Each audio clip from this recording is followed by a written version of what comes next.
And welcome into Simply the Bets, brought to you by the Fanduel Sportsbook at Live Casino and Hotel Maryland. In just a second, we will head out to Vegas and our buddy Aaron Oster at VSiN. Also coming up a little bit later on in the program, we will catch you up with Leon Twyman, the general manager of the Fanduel Sportsbook at Live Casino and Hotel Maryland. Hope you had a good first weekend of football betting. You did if you bet the Ravens. You definitely did if you followed the advice that I gave you on Live Casino and Hotel social pages, where I said, bet the Giants. Bold strategy, Cotton. Paid off for you big time. I hope you took that advice. I hope you didn't take my advice and parlay Mark Andrews and Lamar Jackson's touchdown scores. That hit. Neither end of that hit. That was very bad. But did have some good this weekend in my first weekend of betting.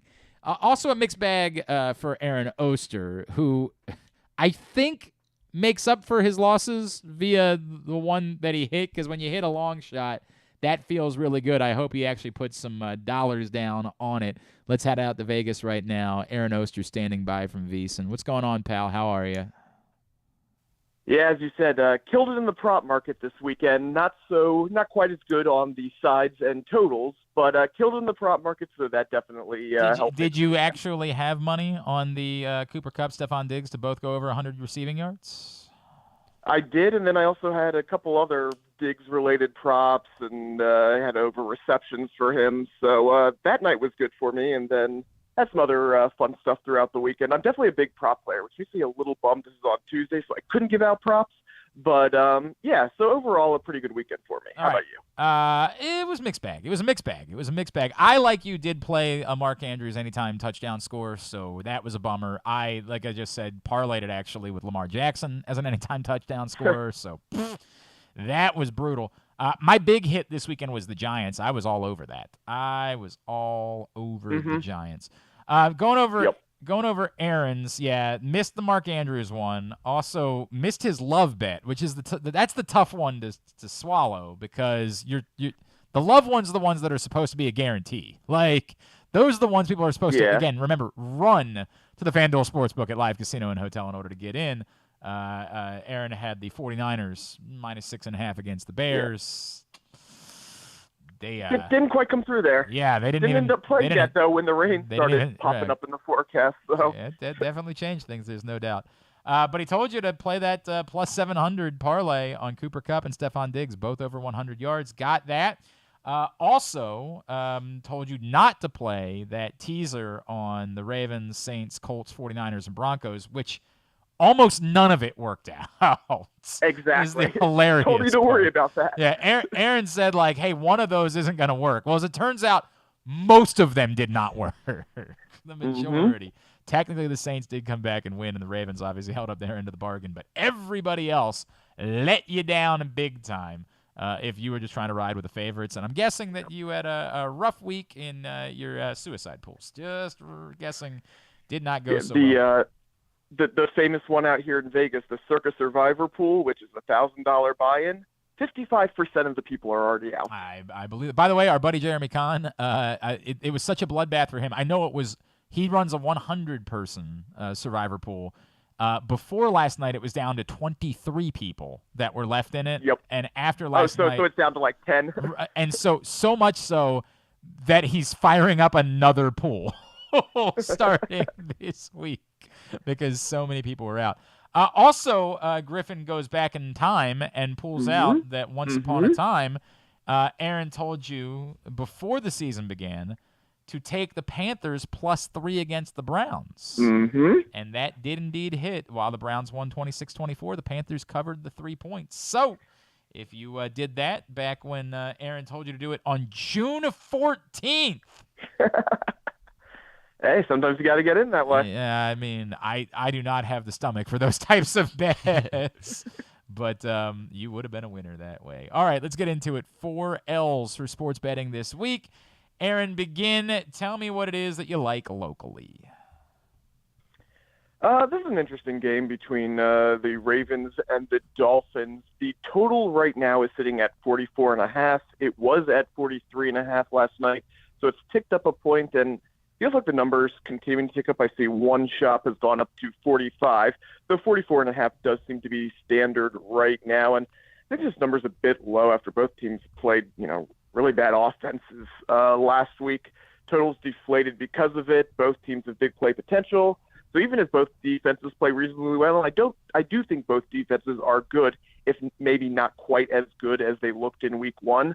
But I think that, it's enough that both teams have big play potential and can get through it. I can absolutely see a 27-20, 28-24 type game out of this one. So I like the over in this one. So give me over 44.5. I hear you. That being said, at first blush when I saw this, I thought to myself, yeah, I could see this being a 24-20 game. In which case, of course, obviously it would go under. So I don't know. I hate being the guy that says that number sounds right to me. But it kind of does, and I don't like that one as much as you do. I don't like that at all. I just don't. I am very confused. And by the way, if it keeps going up, I might find myself actually betting the under. Where'd you say you saw it already? I saw it at 45. 45. One other All right. shop. All right. Yeah, that's not that much difference. If it were to keep going up, if this were to trend up a couple more points, I would end up betting the under. Although also I philosophically don't like betting the under either, because then you're mad when anything happens during the course of the game. All right. It's true. Next, let's go long. By the way, I said, why did I say 4 L's? Why did I do that? It's 5 L's, of course, of betting. It's what Aaron does for us. Let's go long shot. Let's go. Give me an underdog that you like this week. This one is not nearly as much of a long shot as some of the plays I've given out, but it almost feels like a bigger long shot. I'm looking at the Nebraska Cornhuskers right now this week. Obviously, they fired their coach this week. They're having a game at home against Oklahoma. First of all, I really like Nebraska to cover the spread. The spread is 10.5 right now. But I think that is bold. It's bold, except for the fact that they're covering, they don't lose by less than by more than a touchdown. They played Georgia Southern. No, I'm talking about for the past 3 years. Oh. For the past 3 years, they don't lose by more than a touchdown. And if you think I am someone who believes in the boost of you lose a coach, you feel better, you're playing at home, this environment's going to be crazy. There's kind of a sigh of relief right now as all of this happens. I'm a big believer in that. Some people don't. I am a big believer in that. Oklahoma is coming to town. This will probably be the best environment that they have all season long. So for my long shot, at plus 320. Oh, my God. Give me Nebraska outright. Jesus over Christ. Oklahoma on Saturday. Exactly. See, I told you it's a long shot. First of all, I think those odds are – I can't believe that's all you're getting on Nebraska to win. I understand. I understand how betting works. I understand how setting odds work. Somebody's got to win the game. I understand there's only 2 choices to win the game. But, Jesus, man. That is phew. There's – okay, I'm just going to move on. So far, we are yet to agree. We are yet to agree. Yep. All right, give me something long term. Give me a futures bet that you like. This is a bet that I really like to play right now because I think it's going to go down in a big hurry. I'm looking at Defensive Player of the Year in the NFL. Nick Bosa is currently 10-1. He picked up a sack in Week 1. And you look at the 49ers' upcoming schedule. Seahawks this week, after playing the Rams against the Panthers and Falcons. This is something that's going to change in a big, big hurry. He's going to start racking up sacks immediately going forward. And because of that, I don't think you're ever going to see 10-1 again for this number. So if you like Nick Bosa, which, look, who doesn't like Nick Bosa? I think you need to get in on this price right now, and so I will give that out at 10-1. Okay. I mean, I don't that one doesn't bother me though that much. I didn't think it would. That actually sounds about right. I don't really have any argument at all. I can't believe that we're just going to agree, and I'm just going to say I think that's a good, smart bet. Now, I mean, again, it's not a bet I'm likely to make because I don't have the stomach for these types of bets, but that one works for me. Aaron Oster is with us from VSiN out in Vegas. Let's move into the biggies, the one that you say do not make, do not do it.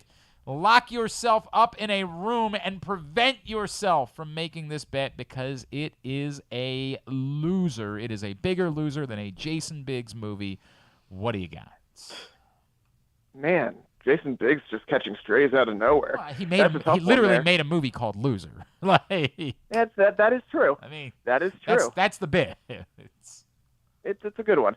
It wasn't a very good movie. Let's make that abundantly clear. It was a poor film, but I wouldn't make the joke other than the fact that, again, the movie was called Loser. It did have a wonderful soundtrack. It gave us Teenage Dirtbag. I was going to say Teenage Dirtbag, but Teenage Dirtbag was already out and then added to the soundtrack, right? It wasn't like a song that was created for the soundtrack, I believe.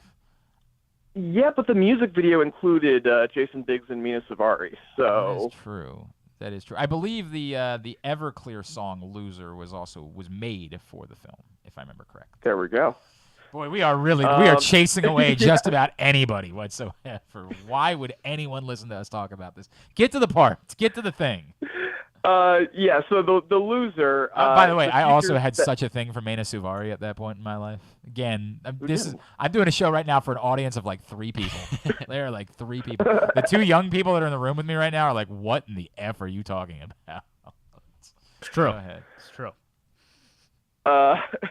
Anyways, futures bet. Georgia has become the favorite to win the SEC, and they've become such And why did we think it was okay that Greg Kinnear was sleeping with one of his students? Why were we all right with that? I've got a lot more to say about. You and I are going to do a podcast about the film Loser at some point. Sorry. Check out Jobbing Out where we talk about Loser. Yeah, I promise you that was the last one. I promise. Georgia's a -110 favorite right now to win the SEC after, admittedly a really good first 2 weeks for them. They look great. Sure. Alabama obviously looks a little bit shaky against Texas. But here's where this number troubles me. Let's assume that things play out as they should. It's going to be Georgia, Alabama in the SEC title game. Who's going to be favored in that game? Alabama. Most likely. So why am I laying -110 right now when I can get Georgia at plus money in the SEC championship game? Well, I mean, I guess there's a scenario by which if Alabama, if what we saw on Saturday really is some flaws with Alabama, then that's not going to be the case. Sure. But, you could say that about, what if Georgia splits up as well? What if they start looking bad? My point is I don't expect Georgia to be a favorite in the SEC championship game. You can bet against Alabama. What you're doing right now is basically you're betting against Alabama. If you're taking -110, I don't believe in that right now. I don't believe Alabama is truly flawed. And while I do think Georgia is better than I expected them to be coming into this season, I don't expect them to be favored in the SEC championship game. Thus, I think that paying -110 right now is a loser play on the SEC championship. I understand what you're saying. Again, I did not think that Stetson Bennett was going to be as good as he looked in week 1. Now, the question is he really as good as he looked in week 1, right? Right. And there's just no way for us to know that. If he is, then I'm going to end up disagreeing with you and saying this might have been the best price you could ever get Georgia as SEC champion, because Stetson Bennett, I think, is the difference in whether or not Georgia's a viable favorite to go and win the SEC. But without the ability to know that, it's a little bit tricky. By the way, I'm willing to toss like $3 American on Kentucky at 50-1. I'm $3. I don't hate that. And by the way, $3. another reason why I don't particularly love Georgia right now. That game is in Lexington, correct? That game is in Lexington. Not more, and nothing more than that, but $3 American on Kentucky at 50-1 to win the SEC. I would be willing to do that. And give me your lovable bet. Give me the one that you say yes. Unlike last week when I was completely wrong about this. This one I'm not going to be wrong about. This one's definitely coming through for you. Really quick, I mentioned teasers last week in my loser. I kind of wanted to talk just briefly about teaser strategy because some people don't really think about teasers. Again, teasers, when you can move lines 6 points. We're talking about the 6-point teaser. There are multiple types. I'm focusing on the standard 6-point teaser here. You can move lines. You have to play multiple bets, but all of them have to hit in order to come through. The strategy, it's called the Wong teaser. which is basically saying you want to get through two key numbers. In the standard long teaser, you want to move through 7 and 3. You want to hit both of those.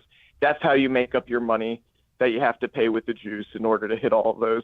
If you can go across multiple numbers, I do expand it out a little bit. You also want to go through, if you can go through 6 or 10. So if you take a plus 10.5 down to, or minus 10.5 down to minus 4.5, I think that's reasonable. If you want to take a minus 6.5 down to minus 0.5, I think that's reasonable as well. But basically, you want to go through these key numbers. What you don't want to do, you don't really want to take a minus 9.5, go down to minus 3.5. You want to get those true key numbers of 7 and 3. So there are a couple that really jump out at me this week as teaser possibilities. I think moving the Bengals down to minus 1.5 is going to be something that's on every single person's teaser card, playing the Cowboys. I think that one's very obvious. I really like going the other way. I like searching out the 1.5s to 2.5s to take it up over a touchdown. So I like the Vikings going up to plus 7.5 against the Eagles, and I like the Steelers at home against the Patriots going up to plus 7.5. If I can get that game up over a touchdown with a total of 40, I think that's very valuable. Lower totals means points matter. So I'm going to give out my I'll give out my official love play as Vikings plus 7.5 and Bengals down to minus 1.5. Though I do like the Steelers a lot in that as well. All right, so okay, let me make this very clear. You end up making it Bengals minus 1.5, Vikings plus 7.5 against an Eagles team that just scored a ton of points, by the way. It did, and that's honest. That's my one hesitation there. My one hesitation with the Steelers, obviously, is that they're banged up. But I think that if you put any of those together, or if you want to put it into 3 together, that's not a bad play. If you do it with just the 2, it creates minus 134. Is the a little much over at Fanduel. Usually it's around minus 130, but yeah, minus 134 is fine. Minus 134. If you were to throw in, you're saying, boy, this is quite bullish about the Steelers. Well, here's the question: are the can the Patriots score? While I understand what you're saying, there's no. I think there. I still don't know that we know for sure what the answer is on the Steelers either, right? Right. No, we definitely don't know for sure. Plus 7.5 is bold. I mean, the word is they're going to have Najee Harris, so okay, but obviously they won't have T.J. Watt. Right. If you add in the Steelers at plus 7.5, you get a plus 140 teaser with all 3 teams. So just keep that in mind as far as making that. That is, I'm okay with the first one, although I wouldn't make it just because the Eagles offense would scare me off a little bit in that one, but I'm okay with it. There's no way I'm doing it throwing in the Steelers one. It's just I'm not ready to go there yet. I'm not ready to go there and have faith in the Steelers. All right. What's coming up with VSiN? Check out VSiN. You can check out the VSiN Pro subscriptions at vsin.com/subscribe. Of course, constantly giving you out all the NFL, college football picks, as well as all of the other analysis our great analysts give you all week long. All right. Very good. At the Oster on Twitter is how you follow him. Appreciate you, pal. We'll talk to you next Tuesday. Talk to you about Loser a little bit later. Yeah, right. We're going to do a whole show about Loser, the Jason Biggs, Greg Kinnear, Mena Suvari picture that I definitely went and saw in a movie theater because I had something in common with the title of the picture. Jesus. That is so pathetic. All right, this is Simply the Bets, brought to you by the Fanduel Sportsbook at Live Casino and Hotel Maryland. Let's head there next. The GM of the Fanduel Sportsbook, Leon Twyman, will join us on the other side of this. It's Simply the Bets. Stan the Fan here, welcoming back one of my favorite sponsors, the Costas Inn. And everybody around Baltimore knows the Costas Inn is a great place to go and grab crabs, steaks, salads, soups, whatever's on your mind to eat in person. But did you know that the Costas Inn has upped their game? They are now one of the premier takeout places in Baltimore. Give them a call now to order your food, 410-477-1975. That's the Costas Inn over 4100 North Point Boulevard. What's up, everyone? This is Tyus Bowser, and I'm excited to tell you that I'm back for Season 2 of the Tyus Bowser Show in partnership with Pressbox and Great H Memorabilia. Join us on Tuesday nights throughout the season as I'll be heading all over town with my special guests, and of course, our co-hosts, Glenn and Rita. Or is it Rita and Glenn? What is it? I look forward to meeting you guys and talking a little bit about football and a lot about life. And if you happen to miss the show, you can now catch a replay Friday nights on 105.7 The Fan. Get all of your details for the Tyus Bowser Show right now at PressBoxOnline.com/Bowser. The next Tyus Bowser Show is Tuesday, September 20th at Skipjack's Crab Deck in Middle River. It's brought to you by the all-new Ginsu Grill and Maryland Vascular Specialists. The latest edition of Press Box is available now. On the cover, Bo Smolka profiles Ravens tight end Mark Andrews' path to NFL stardom, from his late decision to play the sport full-time through having to overcome type 1 diabetes and more. Also, inside, we introduce you to football players at Maryland, Navy, Towson, and Morgan State. And we give you everything you need to know for betting football this season. Press Box is available for free at over 500 area locations, including 60 Royal Farm stores. And you can always find the entire edition, as well as the best daily coverage of the demos, Ravens, and Terps at PressBoxOnline.com. See Olympic athletes in action as the nation's best horses and riders compete in one of the world's premier equestrian events at the Mars Maryland 5-Star at Fair Hill, presented by Brown Academy, October 13th through 16th in Cecil County. Don't miss the breathtaking excitement of the dynamic cross-country competition or the elegance of dressage and precision of show jumping. There's also great shopping and activities, including a fresh food fest, corgi race, and a beer, wine, and spirits showcase. So come enjoy a beautiful fall day at the Mars Maryland 5-Star at Fair Hill, presented by Brown Advisory, October 13th through 16th. Learn more and buy tickets at maryland5star.us. The Maryland Lottery presents Ravens' Greatest Plays. 2001, the big one. New York had just scored, and momentum was on their side when the Ravens returned the ensuing kickoff 84 yards for the touchdown that cemented their first world championship. Another great Ravens play belongs to Beth of Riverdale. Beth played Ravens scratch-offs and won a chance to travel with the team to an away game. You could be next. Play Ravens scratch-offs with instant prizes up to $100,000. And please play responsibly. Come in for Glory Burgers, Glory Wings. There's glory for everyone at Glory Days Grill. Enjoy their award-winning burgers, ribs, and wings, or try the fresh salads, hand-cut salmon, or the scrumptious sandwiches. Yum! Come in for the daily specials every weekday, like $7.99 burgers on Mondays and $6.99 nachos on Thursdays. Dine in and let us serve you, or order online at glorydaysgrill.com and take it home. That's glorydaysgrill.com for a location near you. Glory Days Grill, great food, good sports. To follow the show on Instagram, it's just Glenn Clark Radio. And to follow the show on OnlyFans, wait, I don't think you're supposed to know about that one. Any hoodle, take it away, boys. We're actually doing Simply the Bets right now. Paul, why would you say that? It's Simply the Bets time, brought to you by the Fanduel Sportsbook at Live Casino and Hotel Maryland. Looking ahead to Week 2, just quickly going over the lines for this week right now in the Fanduel Sportsbook. The Chiefs, 3.5-point favorites against the Chargers on Thursday night. On Sunday, the Lions are 1.5 favorites against the Commanders. Very rare the Lions probably are favored ever. The Browns, 6.5-point favorites against the Jets. The the Buccaneers are 2.5-point favorites at the Saints. Giants, 2.5-point favorites at home against the Panthers. The Patriots are 1.5 favorites on the road against the Steelers. The Colts, 4.5-point favorites against the Jaguars on the road. The Ravens are 3.5-point favorites at home against the Dolphins. The Rams, 10.5-point favorites against the Falcons at home. 49ers, 8.5-point favorites against the Seahawks at home. Bengals, 7.5-point favorites on the road against the Cowboys. Broncos, 9.5-point favorites against the Texans at home. That's an interesting number.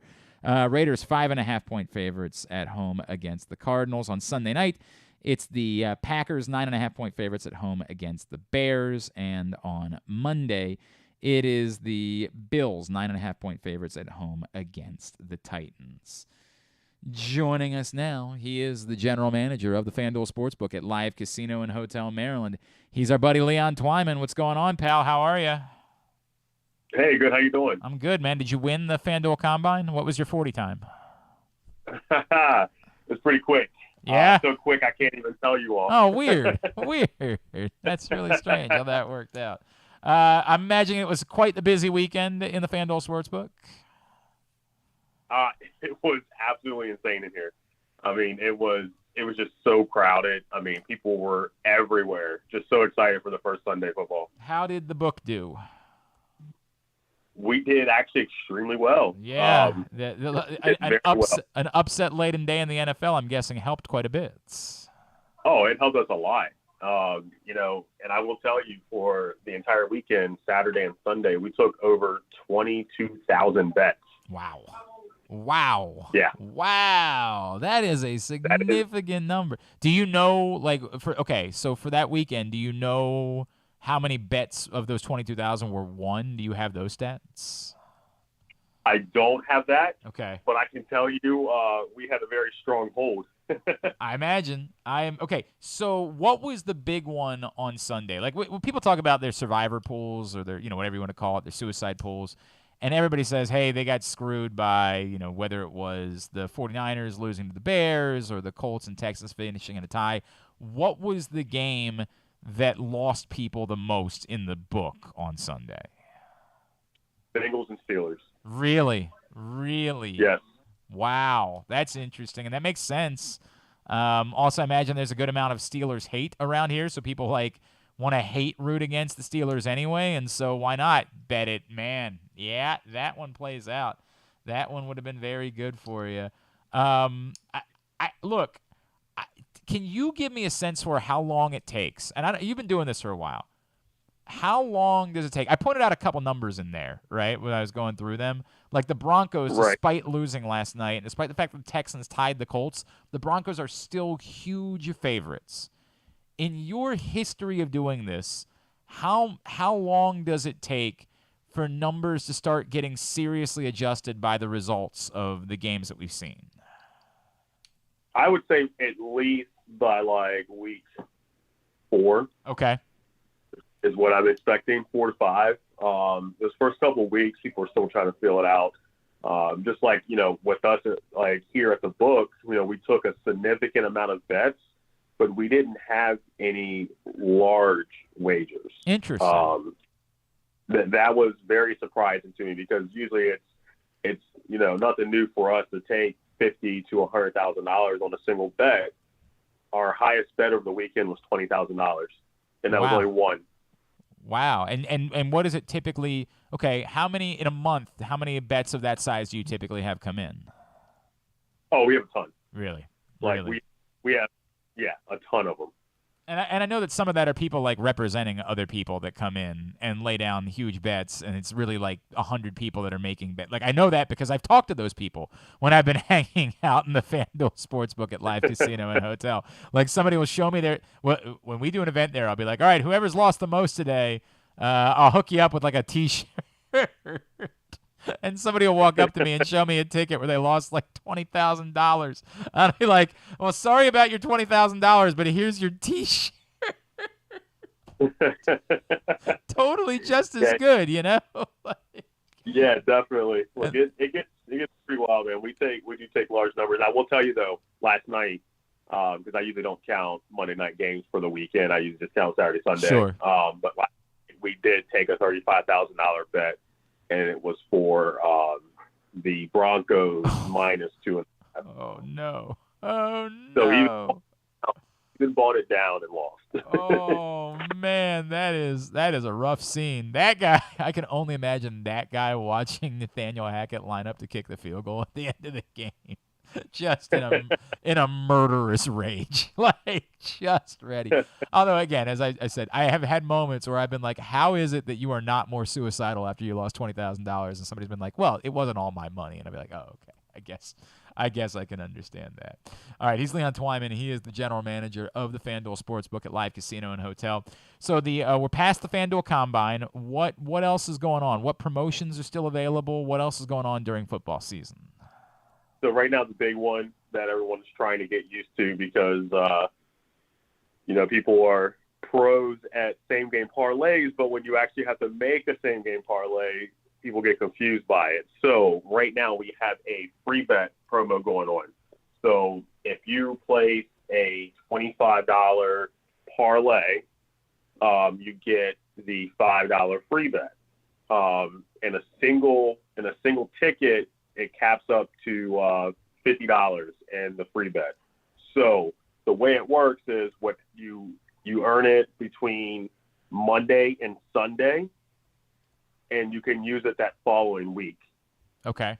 So people that actually were at our book last week that were placing these parlays and getting those free bets, yesterday was the first day that they could actually start using those free bets. Okay. And it has to be on a plus 500 same game parlay is what you have to place those free bets on. So just for example, if I came in on Saturday and bet college football, and I made a $25 parlay bet, and maybe I even made 10 $25 parlay bets, and I got $50 in those free bets, I could then use those on Sunday if I came back in for NFL games. It'll be Monday, so it runs Sunday to Monday. Sorry, Correct. I did yes. If I came back in Monday Night Football. So actually, wait. So if I came in Sunday for NFL betting, could I come back on Monday and use them on the Monday night game? That is correct. So that doesn't seem so bad. That sounds like you just go ahead and plan right now to spend your weekend hanging out and watching Week 2 games in the Fanduel Sportsbook at Live Casino and Hotel. Sounds like the plan for me. But again, the way that it works, you have to use that $5 free bet on specifically a same-game parlay of plus 500 or more. Correct. All right. Well, let me see. I'm going to try to build. Let's try to build a plus 500 same-game parlay today, right now. All right. So what my favorite would be those anytime touchdowns. You know what? I normally love those, except I played Mark Andrews and Lamar Jackson as anytime touchdown scorers and parlayed them this past week. And that didn't go so well for me, Leon. I went 0 for 2. 0 for 2. All right, so let's just have some fun with it. If I played on an anytime touchdown scorer, I'm trying to pull up the Ravens-Dolphins game. I don't know if anytime touchdown scorers are up yet for the Ravens-Dolphins game. Damn. It probably won't be up until probably tomorrow. All right. Well, I'm gonna play with this tomorrow then. I'm gonna find a way to build a plus 500 same game parlay on the Ravens-Dolphins game, and I will share that out this week. Anything else that's going on that catches your eye? I know the betting pads are still available. Yes, they are, and they were a big hit this weekend because everybody saw those long kiosk lines. They said, you know what, let's try these bet pads out. Yeah, when you get those huge crowds, man, there is nothing better than being able to laugh at everybody standing in line and being like, ha ha, my bet's already in, you jerk. Yeah, it's pretty great. But I will say, though, the only thing about the bet pad is that you cannot earn a free bet from the bet pad. You have to earn that from the kiosks, unfortunately. You have to go to the kiosks in order to take advantage of the $5 free bet on the $25 parlay. You do have to do that at the kiosk. All right, so that's what's going on. Obviously, another big football weekend on tap starting on Thursday night. The other thing, too, that I feel like is worth pointing out. A quick question. Are you guys showing the Canelo fight on Saturday? Yes, we will have that. Okay. I will make sure we have it as well. Okay, so you'll be able to watch and bet Canelo Alvarez and Triple G fighting for the third time on Saturday, and you'll be able to watch and bet on that fight in the FanDuel Sportsbook. And I keep trying to remind people, Thursday night football games are no longer on TV. They are now streaming through Amazon. And I know most people now live in a world where you can just, pull it up on your smart TV and it's that. But there are still a lot of us that live in rural areas where that is not an option. So, and I mean that. Like, I live on a farm, and I cannot watch that game on my television. It is impossible for me to do that because of where I live. So, for people like me, it's a way more pleasant. I could sit down and try to watch the game on my iPad on Thursday night, or you could just go to the FanDuel Sportsbook at Live Casino and Hotel, watch it on the 100-foot media wall, and get all your bets in and win money while you're doing it. It seems to be the biggest no-brainer in the history of society, but, what do I know? What do I know? All right, pal. Appreciate you. We will talk to you again next Tuesday. Best of luck this week. Thank you for taking the time for us, as always, my friend. All right, thank you. You have a good one. Leon Twyman, general manager of the FanDuel Sportsbook, Live Casino and Hotel Maryland. Appreciate him taking the time for us. We are winding down for Simply the Bets, of course, brought to you by the Fanduel Sportsbook at Live Casino and Hotel. It's time for a tidbit of the week. Griffin, what do you got for us? All right, let's start with this one. So Travis Etienne, his receiving yards prop was set at 20.5 yards. So he just needed 21 receiving yards, and he did that. His first catch of the game, he went for 24 yards. Seems to be a quick way to go about winning. So I should just go on to the next one, I guess? Except no, because he made another catch, which could only mean good things, right? Yeah, it was for negative whatever. Yes. You saw this one? Yeah, I didn't see it, but okay, yeah. I can do math. So he caught the ball 2 yards past the line of scrimmage. He gets tackled, fumbles it, and a ball flies back 6 yards. I didn't know that counted as receiving yards for a fumble. Though. It was because the ball went out of bounds. So the ball rolled out of bounds. So it technically counted, I guess, as that he didn't fumble or whatever. No, I know. So that was in the second quarter, and if he fumbled it and was just recovered, then they would count it as a 2-yard catch, and then the fumble yardage would go that way. That's very interesting. So it was very, very rough. That one, I saw that one going around a lot. I was expecting it was going to be more like, he caught the ball and then he ran around. Right, yeah. Like he ended up running back around his offensive line, trying to come to the other side, and lost 8 yards in the process. And I think the fact that it happened in the second quarter, so we still had an entire half I feel like somebody from the Seahawks did that last night. I don't remember if it was who it was, but I swear to God, was it DK? DK had a bad negative where you're like, fumble. dude, what are you doing? Like, where are you going, man? Thinks he's Superman. Yeah. Then so someone hit on a that's right. No, okay, so I saw this one. So they had a 10-leg parlay plus it was plus 1,300. It was all like a lot of alternate spreads, a couple. So it was like kind of, they were it was only plus 1,300, but they put $4,000 on it. Wow. And it would have paid $56K. And they hit everything up until last night. Broncos money line was the last leg. They had they had like just a ton of alternate spreads. Like they had Stanford plus 14.5 against USC. Hey, but at least there's no second guessing any of the decisions that were made in the process. At least they can be really comfortable with the fact that the Broncos gave it their best try and just came up a little bit short. Could not be closer. God. So it's $4,000. More on last night's game. So 87% of the public was on the Broncos to cover the spread, and then 89% of moneyline bets were also on the Broncos. Oh, yeah, so man, I believe that. Just a big hit all around. Someone had Jamal Williams to be the first touchdown scorer in the Lions-Eagles game. Okay. That was plus 1,700. So they used a $50 free bet on it. And they won $900. And then someone also had the Steelers defense to be the first touchdown scorer. And then Minka got that pick six, plus 4,800, $29 into $1,400. What a random, he bet $29. Yeah. Yeah. Like, what a random ass number that is to throw on something like that. Someone put $320,000 on the Alabama money line. Holy! So it only paid out. So it only paid out to win $1,000 or whatever it is. $20,000 payout, but just what a sweat! Like, shoot. And if they gotten the safety call right earlier in the game, they probably would have lost. Jesus. Someone threw together a 13-leg baseball parlay on Friday night. $5 turned it into $24,000. Wow. Yeah. Wow. Just unbelievable. Orioles were a part of it. They got the Orioles money line. Yeah, we know that because that's the game the Orioles won. Yeah. We've reached that portion of the season where we remember, that was the one. They won that one. We didn't feel depressed. And this one was crazy. So someone, I can confidently say it was probably not Ken Zales. Yeah. But someone put $15,000. Yeah. Someone put $15,000 on Maryland football to cover against Charlotte. Oh man.